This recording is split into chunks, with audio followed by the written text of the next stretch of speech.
All right, welcome back to the channel. It's your boy Fanon, and in this video, we are going to talk about the big fight coming up tonight between Teofimo Lopez and Josh Taylor. We have an excellent fight coming up. This is going to be a prediction video on how I think it is going to go. And pretty much, man, somebody is going to be a non-factor in the world of boxing today. And after today, and I have a suspicion that it is going to be Teofimo Lopez. Now, before I get into the details of it, though, let me welcome you back to the channel. If you are new to the channel, please accept my invitation to hit the subscribe button, hit the bell icon so you can be notified of when we release more videos.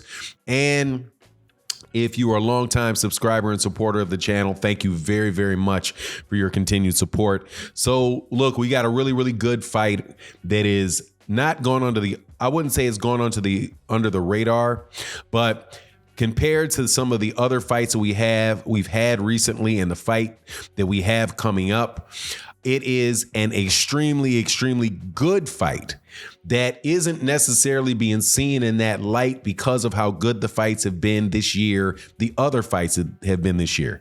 This has been a absolutely terrific year in boxing, from big fights to small fights to fights. You got comeback fighters, all kind of really good stuff taking place. Obviously, you had the two Gervonta Davis fights that were very good. One against Hector Garcia, another huge night against Ryan Garcia. You had an future Hall of Famer in Vasily Lomachenko fighting a young undisputed champion in the lightweight division, Devin Haney, and that was a good fun fight that really got people's blood stirred as to, you know, who the winner of the fight was. You also had fights like that not a people are thinking a lot about now, but an extremely good fight between David Benavidez and Caleb Plant that took place this year. Just fight after fight after fight. And obviously we've got the one that is coming up in July, on July 29th, between Errol Spence Jr. and Terrence Crawford. But this fight right here, I think, is between Josh Taylor and Teofimo Lopez. Could easily wind up being one of these fights that are a fight of the year type of fight. You have Josh Taylor, who is a switch hitter from Scotland, that is a former undisputed champion at 140 pounds. He did not lose any of his belts in the ring. He lost them in the boardroom by vacating different belts for one reason or another. I'd have to go back and research exactly why each and every one of those things had taken place. But at the end of the day, he's left with the WBO championship. And I think he is arguably one of the top 10 pound for pound best fighters in the world. I didn't have him on my list because I just think, you know, that there's some guys that have not accomplished as much as he has, but I just think that they're just all around skill sets a little bit better than him. But if I had not had specifically Jaron Ennis on that list, I would have placed Josh Taylor on there or Devin Haney on there. Either one of those guys for me. But no doubt about it, that is not an insult. That by saying that is a compliment to Josh Taylor.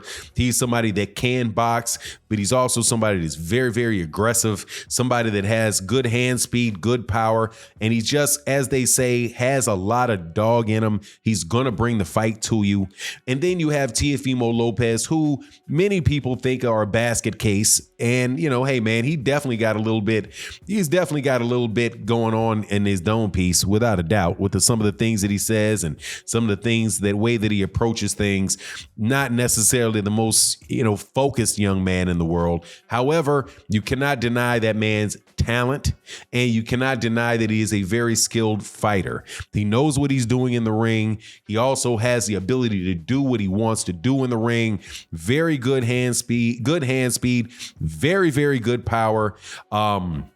I don't think that he's chinny, even though he did get knocked down by George Kambosos in the fight that he had, where he lost his belts at 135 pounds. And let me never miss an opportunity to put it in the face of Devin Haney fans that man was the undisputed champion of the world. I'm not a Teofimo Lopez fan by any stretch, but I'm going to give that man credit for what he did. Lomachenko won that WBC belt in the ring. He was told by the WBC that franchise title was the title for the purposes of undisputed. And then Teofimo Lopez won it and got that designation, just like people get the WBA super title. So he had all four of them. In my book, that's good enough, whether you like it or not. So you have these two guys fighting now, and the question is, what's going to happen? This fight right here is going to test Teofimo Lopez. And it's going to test Teofimo Lopez in a different way than George Kambosos did, because George Kambosos, I think Teofimo Lopez just wasn't ready. He was really feeling his oats. He was thinking that he was the greatest thing since sliced bread, that if he touched somebody, that they were going to, go out as soon as he touched them. And he expected that out of George Kambosos. I don't think he had any real respect for George Kambosos. So I don't think he really got up for the fight. And according to his camp, there were some other things going on there that I think probably, that there's merit to, But anyway, he'd had a lackluster fight when he went back up to 140 against a kind of a difficult, slick fighter in Sandor Martin. Won the fight. Some people thought he lost the fight. I do believe he got counted as him getting dropped in that fight, or people believe it should have counted as a knockdown in that fight. And then he goes in and he wins another fight a little bit more convincingly, and he's back up for the title.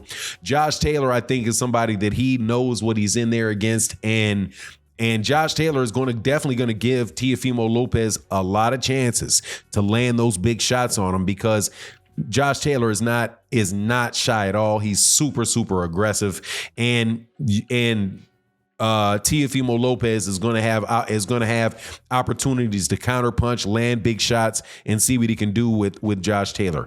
My thing, though, is that I just think Josh Taylor's probably just going to be a little bit too much for him.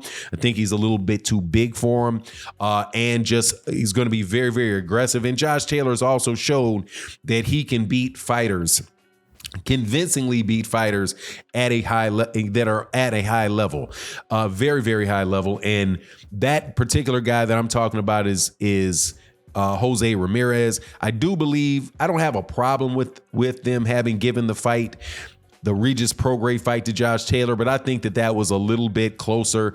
And honestly, man, probably should have been a draw. I don't think that fight was much wider. Very similar in the closeness of the fight to the Devin Haney versus Lomachenko fight, except for in that one, I really thought Lomachenko won. In this particular fight with Josh Taylor and Regis Prograis, I thought it could have went either way. But whatever the case is, Josh Taylor is proving it, and he's proven it in not a lot of fights. So what I see taking place in this fight is, honestly, man, I see Teofimo Lopez getting stopped in the later rounds. If Josh Taylor does not get clipped and he's not hitting Josh Taylor coming in and really getting Josh Taylor's respect, if he can't get Josh Taylor's respect, I see Josh Taylor really stepping on the gas on this man and really trying to ruin this kid's career, man. And it could very, very well be nasty. A very, very, very, very easily could be a very nasty fight for Teofimo Lopez. But anyway, that's my take in the matter. You let me know what you think in the comment section. And with that, I'm out. Peace.